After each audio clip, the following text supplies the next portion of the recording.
世界の謎に迫るトゥランドプエルグの時間です。よいしょー、よいしょー。日本神話徹底解説でございます。消えたよ。今回はこの日本神話の天地創造の物語をお話していきます。天地創造。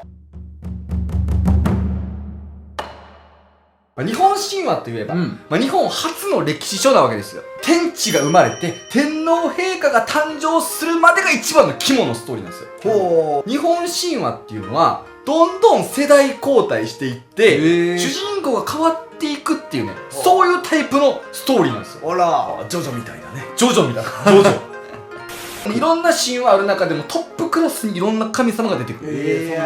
でも全部忘れて大丈夫です。もう覚えていい神様もほんまにちょっとだけ。ちょっとだけ。でもやっぱりこう名前が多すぎるから、もうそこでもうわけわからんくなるっていうことがやっぱ多いんですよね。もう無視しましょう、その無視しましょう。日本といえば神社じゃないですか。神社って絶対御祭神っていうのがいて、何かしらの神様が祀られてるんですよ。で、この日本中に何万ってある神社全てがこの日本神話に登場する神様が祀られてます。そうなんや。もちろんその後の天皇陛下とか、ちょっと違う場合もあるんですけど、基本的にはこの日本神話の物語の何々の神様が祀られてますっていう、そんな感じなんですよ、神社って。日本神話を詳しくすると神社に行くのが楽しくなる。確かに思う。そう、この神社この神様祀られてて、この神様この神様も祀られてるのね、じゃあこことゆかりがあるんだとか、そういうことが分かってくるんですよ。で、この天地ね、創造のシーンですよ。もう天地創造のシーンって言ってますけども、もう日本神話に関しては最初から天地があります。あるの？そう。これちょっとね、日本書紀と古事記で違うんですけど、古事記はね、日本国内向け。日本書紀は海外向けに作られてます。なんで、この日本書紀では、もう天地がもうくっついてて、で、綺麗なとこがもう空になり、よどんで重くなったところが大地になるみたいな。そういうくだりがあるんですけど、その古事記に関してはもう最初から天地はありまして、あるんですね。そこに最初の神が現れます。誰だ？パカーン！雨のみなか主。雨のみなか主。そう。存在。全く姿形もわかりません。ね、これ最初に現れるって言ったら原初の水ヌンとかね、シュメールシェタアヌ、最初にやってくる。大体影が薄いんですよ。確かに。ね、例えばヒンドゥー教とかブラフマーっていう創造神。ね、この要は創造神なのか、最初に出てくる雨のみなか主。でもね、別に何の記述もないの。ブラフマーとかやったら、その世界を作った、宇宙を作ったみたいなシーンがあったりね、原初の水ヌンとかも何かしらのことをすんのよ。でもこの雨のみなか主は出てくるんやけども、天地もあるし。あるね。うわーって出てきて、そのままスーって姿消すんだ。なんか最初に生まれた神。何もせんとなんかせえ。最初の神様って言われた世界の神話もね、影薄いこと多いんですけど、トップクラスで薄いですでもね、天の中中心っていう字が入ってるんで、宇宙そのものなんじゃないのみたいな。存在。ど真ん中におる存在なんじゃねえのみたいな。そういうお話もあるんです。とにかくその人の姿をパンって消すわけですよ。日本神話、この古事記をもう最初そんな感じで、どんどん男でも女でもない神様が生まれるんですよ。いっぱい。もう序盤こんな感じ、いろんな長い神様が出てきて、ふわーって現れて、姿を消す。なんかして。これだけ。最初。なんもせえへん。次々と神々が現れ、すごいもう最高の神みたいな感じで現れて姿を消すっていう。最高かどうかも。これがひたすら続くんですよ。で、多分ほとんどの人はね、ここで読むのやめると思う。また消えた。また消えた。何が始まんねん。何や。で、男神でも女神でもない。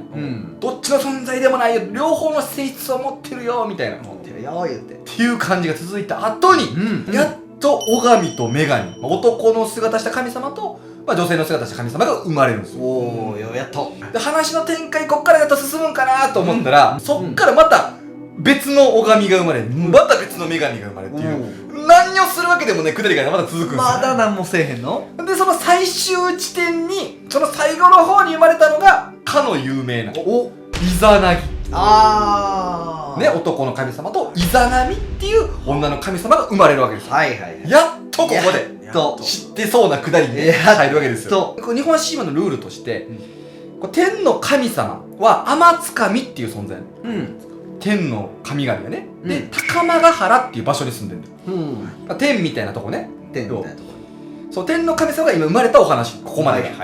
で当時地上ってどうなってたかって言ったら、もう海みたいな感じ、もう大地がもう不安定で、油みたいなのがもうクラゲみたいになって汚いのよ。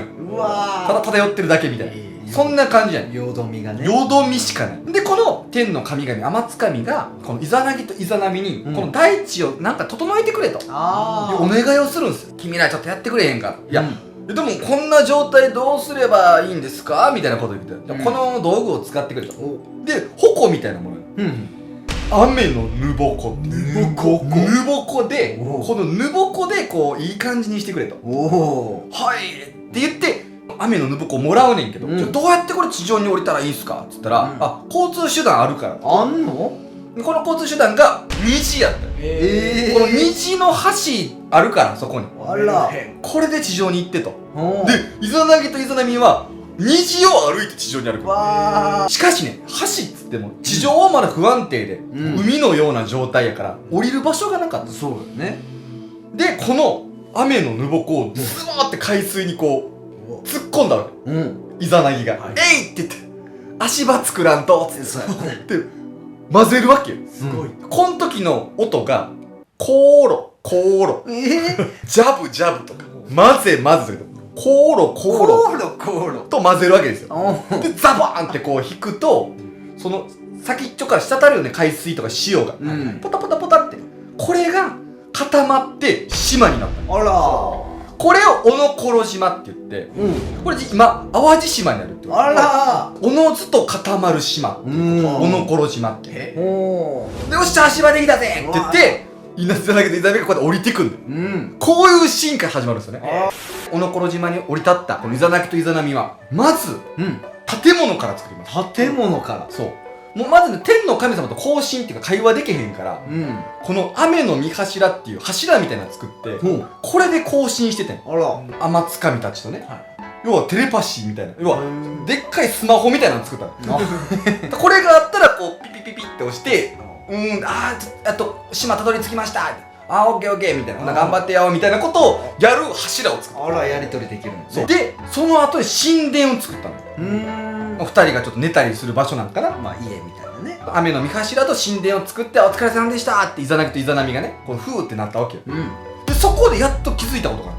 イザナギって生まれたてやから、で男の神様ですよ。なんか下半身がブラブラしてたのね。ブランブランブランブラン、おやおやおやと。でまだこの2人まだ結婚してないし、それをその女のイザナミに聞くわけですよ。聞くの？私はですねと、体自体は出来上がっているんですよねと、もう普通にこうね頑張れるこの体あるんですけど、1個だけ出っ張ってるんですよと。イザナミさんどうですかって聞いたんですよ。私の体ももう出来上がってるんですけど、1個だけくぼみがあるんですよね。でイザナギがそれを私の出っ張りで塞いでもいいですかみたいな。そんな申し込み方？私出っ張ってます、あなたくぼんでる、これはもう塞ぎ合いませんかという提案をしたんですよ。そんなね。イザナミはもう賛成です。それならもう塞ぎましょうと。あら、早速。でもそこでちゃんとやっぱり結婚というか、そういうなんていうの、お互いがこう夫婦として今後やっていくための誓いを立て合いましょうってなったのよ。ちゃんとね。そう、そこでこの雨の御柱ってさっき立てとったよ、ぶっとい柱だったんかな。これちょっとロマンチックなシーンでイザナギとイザナミが別々にこう回んのよ、柱を。で出会ったところで告白するっていう。あらー、かわいい。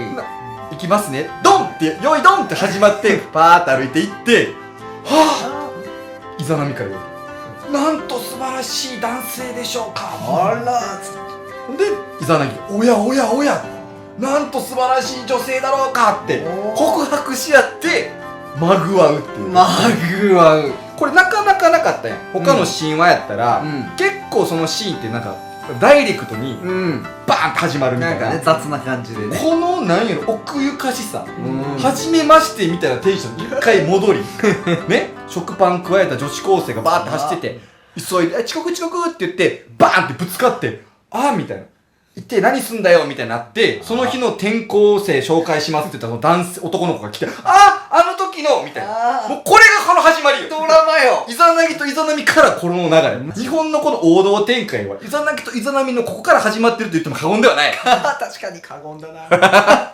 で、そこで告白し合って、さっき建てた神殿に行って、そういうことをね、夜の営みをして、で、子供が生まれるわけよ。で、生まれたのが、骨のない、手足もぐにゃんぐにゃんの、ヒルコっていう神様が生まれたと。ヒルコ。で、うわー、この子はちょっとカウントできへんなーってなって。カウントできへん。してよ。いや、子供としてちょっとカウントできないねー。そう。どうする？流すか。一応足の船、足で作ったね、船を作ってそこに乗せて、さよならってスーンって。ヒルコ。おばあさん、ヒルコ流れていく。ヒルコ。でもう一回こうまぐわって子供を作ったら次ね、泡みたいな。泡。なんか泡泡みたいな。なんかバブルスライムみたいな。うわなんやこれ、絶対これ違うってなって、もうすぐ流す。で、まあ悩むわけよ。イザナギとイザナミ。うわ、なんでこれできへんねやろな、ちゃんと子供がと言って、これ雨つかみにね、この雨の御柱から更新して、ピピピピピプルプルどうしたんや、ちゃんとしたこうなんか子供みたいなんですけど、なんかうまくいかないです。どっちからこれ告白したの？あとイザナミからです。いや、ちゃうねん。男から言わんと、みたいな。そういう問題なんですね、と。それはもうそれに決まってるやん。ガチャ。イザナミさん、僕から言いますわーって。先にイザナミから言っちゃったから。それで関係すんねんね。そう。で、もう一回その柱に。ほんで、もう一回行きますね。ドンよいドンってやって、ぐわーって言って、もう一回告白しちゃった。で、この時の言葉、原文のまま言うと、アナニヤシ。絵を止めよう。これ現代の言葉で言うと、なんと素晴らしい女性だろうかみたいな。で、イザナミがアナニヤシ、絵を解こうっていうの。なんと素晴らしい男性だろうかってお互いが言い合って、で、その後にもう一回神殿でそういうまぐわって、そうで大成功する。で、生まれるぞ、おんぎゃって言って、淡路島が生まれる。島が生まれるの。島なの？これだから日本列島を作っていく物語からまず。そういうこと。